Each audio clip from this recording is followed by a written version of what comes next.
how did the fund come to start? The fund originated out of the US when I was living in Silicon Valley, where I was there for 8 years, and I kind of had this nagging feeling over a short period of time, but others had told me for much longer about opportunities in Africa. And around 2012, things came together as far as the adoption of tech in Africa for me to make the move. And I already had the link to Kenya. I lived here when I was younger, and I started doing trips about a year or so prior.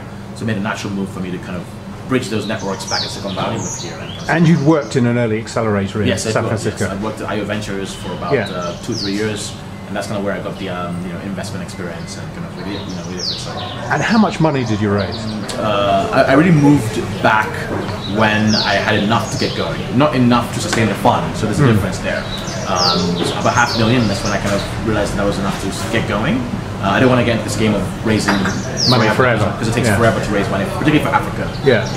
And you said to me earlier that it was impossible really to pitch to anyone who hadn't had some involvement in Africa. Yes, so I quickly learned, there was a very important first lesson with my first investor in the fund, Tim Draper, who was not only a venture capitalist on tech, but also had been to Africa.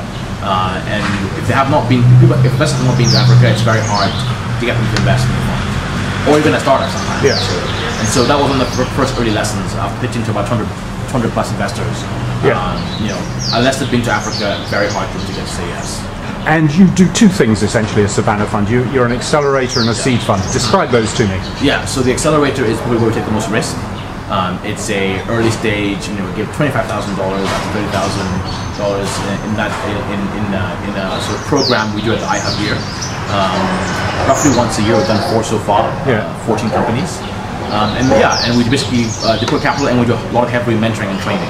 As well as connecting the startups to our broader network. Yes, some of them have come from Ghana to Nairobi and learned a lot about Nairobi and gotten polished up and gone back to sort of Ghana and raised more funding from there. Others have started in Kenya, grown here, and then gone to Silicon Valley for further investment from some of our partners. So kind of really where we put in a lot of effort and time, and where we do the most investments by number, and we're taking the most risk. And we expect a few to succeed, not all to succeed. It's kind of where we do a little bit really heavy early stage work. And the seed fund, how does that work? That's just the companies are more mature that are typically raising a seed round beyond Accelerator, have an established team, and we're not the only investor at that point. We're typically working with other investors to put together syndicates. And we've done about 6 or 7 of those now. And give me a couple of examples quickly of investments you've made that you're very keen on. So out of Kenya, NS Education is probably one that I like a lot. It's in the ed tech space, using mobile phones to deliver test-taking ability to elementary school. In Kenya, they have about 40,000 subscribers, reach about 5,000 schools, and the platform can be readily scaled up to do other test-taking, whether GCSE or SATs or English language learning, and they could also take it across Africa. So I like that. And then in Nigeria, there's an investment we made called Africa Courier Express that allows you to. It's a courier delivery service that kind of built from the ground up for the modern Nigeria, where FedEx or say DHL fail because they're trying to port a Western model in. They kind of try and enable e-commerce, both delivering the goods but also collecting cash, because cash delivery is a big e-commerce model, but also helping banks with delivering checkbooks, credit cards, and activating them. So that they're doing pretty well. I think over Christmas they hit 1,000 plus deliveries a day, and we also raised quite a lot of money as well, follow-on funding rounds. And you're investing in a Bitcoin venture. Yes, that's an accelerator. We invested in a company called Bitfinance out of Zimbabwe, and we've been looking at Bitcoin for 2 or 3 years. We have a conference called AfriCoin that we gather all the best fintech folks we know in Africa.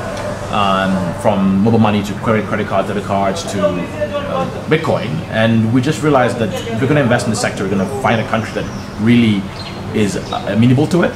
And Zimbabwe accepts 13 different legal tenders. They make it super easy to start remittance companies for inward remittance, and that's one reason why we like Zimbabwe, but also the team is also great, and so they're veterans of the Bitcoin space for a while in that country, and they're it's very early stage, high risk, but we like it. We also have a lot of interest in our investors in Bitcoin. So Tim Draper mentioned earlier, he is big proponent of Bitcoin. Yeah. In Silicon Valley. And lastly, we were talking earlier about the trap that many Kenyan startups fall into in being kind of bedazzled by the opportunity that Safaricom seems to offer.